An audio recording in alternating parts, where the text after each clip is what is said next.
Bonjour chers internautes de 3xwcongoyassika.net et .com. Nous sommes vraiment très contents de venir ici dans cette grande église de la Norvège, église de Salut en Jésus-Christ. Salut chrétien. De Salut chrétienne. Voilà, vous êtes bien placé pour parler de cette église. Vous êtes bien placé pour parler de cette église. Et notre travail, c'est de vous informer. Aujourd'hui, on nous a prêché et nous sommes contents. On a dit qu'on peut mettre la parole de Dieu dans la politique, dans notre vie de journalisme. Nous sommes appelés à une mission que nous avons réussi aujourd'hui. Et nous allons faire de cette mission non seulement dans l'église, parce que la parole de Dieu n'est pas seulement prêchée à l'église, c'est prêchée dans la société où nous vivons, dans notre travail, dans notre entourage. Et nous voulons prendre cette responsabilité de le faire partout où nous serons, dans la politique, dans la culture, dans toutes choses, mais Dieu au centre. Et aujourd'hui, ce qui nous rassemble aujourd'hui, c'est la mort de notre frère, grand frère aîné, notre frère Alain Moloto. Aujourd'hui, le corps du Christ, de la République démocratique du Congo et de la diaspora partout dans le monde et de la francophonie. Parce que ce monsieur n'était pas seulement la dimension congolaise, il y a une dimension internationale dans le milieu francophone et partout dans le monde entier. Et ce frère s'appelle Alain Moloto. Comme on l'a dit, Dieu seul décide. Et le pasteur aujourd'hui, Habakkuk de cette église, l'a prêché. Il a dit les clés, le dernier mot, ça appartient à Dieu.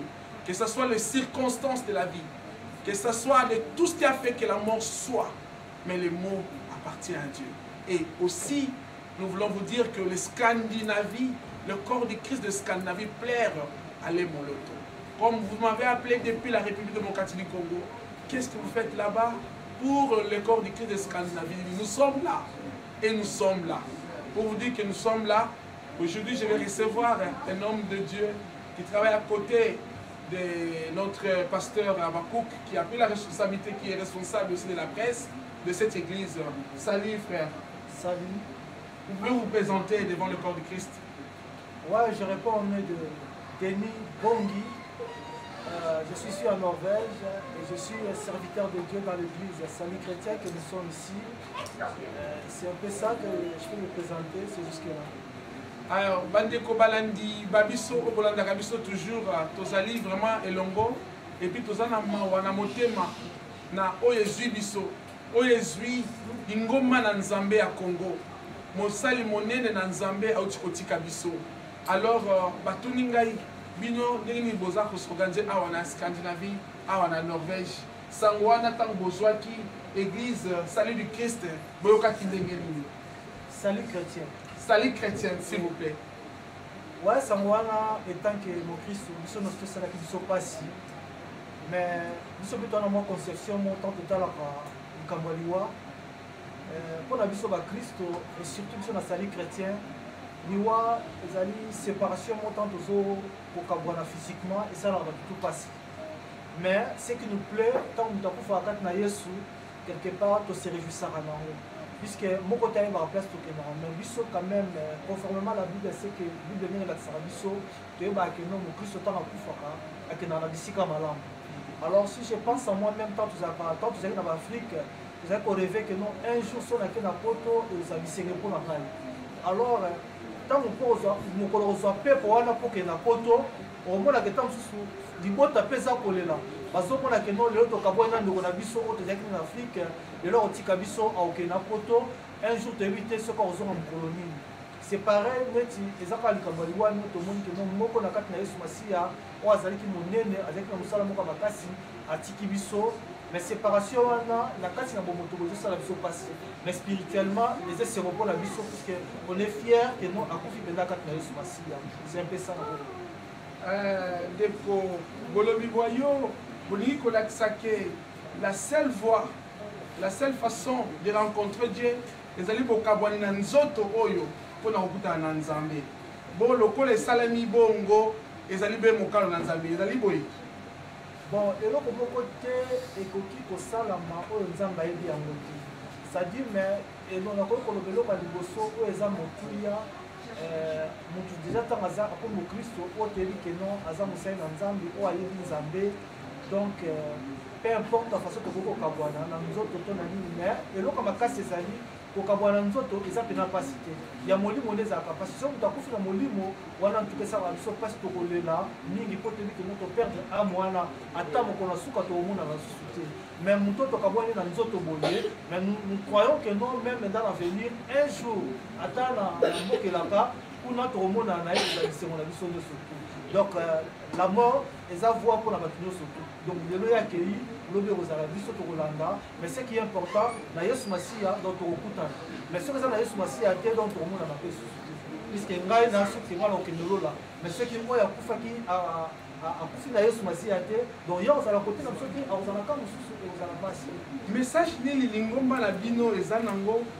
na liwa oyo na baoyo nyonso bakosangana lobi na mboka Kongo na Kinshasa mpona kolela mowei message nini lingomba oyo eza nango corps de Christ awa na Norvège ezali nango oyo okoki kopesa bandeko bakolanda yo na CSTV oyo ezali Congo ya sika.net. Bon, message nga nakozala nakopesa sikoyo nakokoloba kaka ke liwa oyo interpellé ngai na yo na bandeko nyonso bazolanda biso na minute c'est-à-dire toyebaka ke non liwa ezali nzela ya moto nyonso biblia nyonso aso ke non ezali esengomi kokenda ndako oyo ezali na mawa c'est-à-dire kuna tokoapprendre conscience te kosala ke non un jour lokola motu te akei donc ngai mpe nayebaka ke non mokolo moko boye ngai mpe nakozala na kolala mpe bakolelanga lokola bazolela ndeko oyo c'est-à-dire que nous sommes totikali pour le moment dans la grâce à la carte na mokili tozwa conscience que non ndeni tokokotambola na kati na mokili oyo mais ce qui est important donc tolala na biso elanda te ezaka na nzela moko oyo ekokomela biso na voie d'éternité c'est-à-dire que non ntango oza deja na yesu eza assurance totale mpona yo donc biso nyonso totikali awa mosali na nzambe mokristo mwana nzambe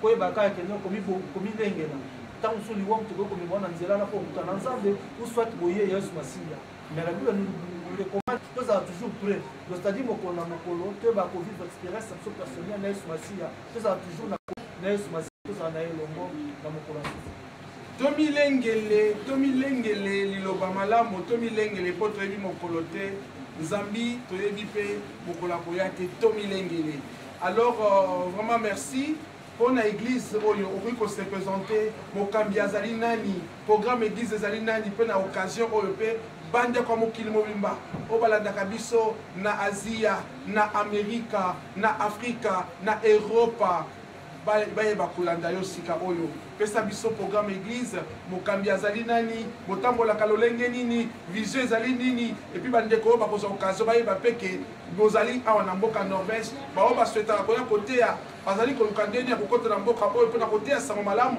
bayeba ke pasteur mpe azali to bakozwa bacontact na bango maloba omboka yo awa église tozali nango nde tosepresentaki na ebandeli ezali église ya salut chrétien na anglais tolobaka yango Christ Salvation Ministry.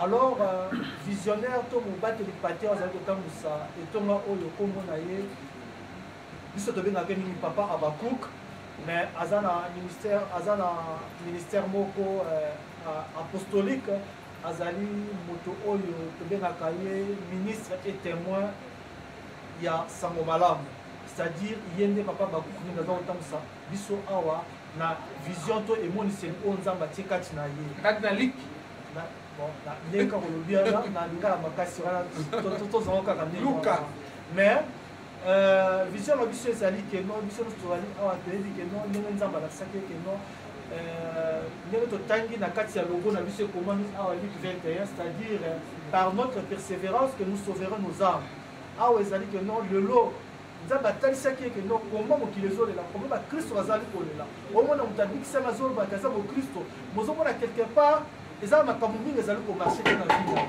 c'est-à-dire qu'on a compris que nzambe apesi ye responsabilité mpona kotalisa libota na bana na nzambe ke no biso totaki bakristo oyo toyambi yesu masiya toza mpe na droit ya kosepela na vie autre ça na moi Kimokristo lokola bato nyonso tu Kimokristo ça ka vie ya kolela raté et ça ya pas cité et nous avons compris na salut chrétien que non biso to ba Kristo to comprenez comme makambo belete vous avez qu'on va passer na biso mikakatano wa minyoko puisque tout le monde plaire au kutana que non le christianisme bato nous avons na angle mo sur le quoi mabe on dit que non so na christianisme oye au comme Kimokristo lokola ko ba ça passe or ezali vie oyo ezali esengo alors biso esengo to se réjouir ne esengo oyo to benga lokola ba Kristo le temps vivre plein de sémoins lokola ba Kristo to kote nzambe oyo to bibeli azan nzambo azana nyoso et biso to ko tikala ka bato na kolela te alors voilà pourquoi biso to zali a na processus ya délivrance ça dit to so soit qui délivrance ya molimo siko to zana ya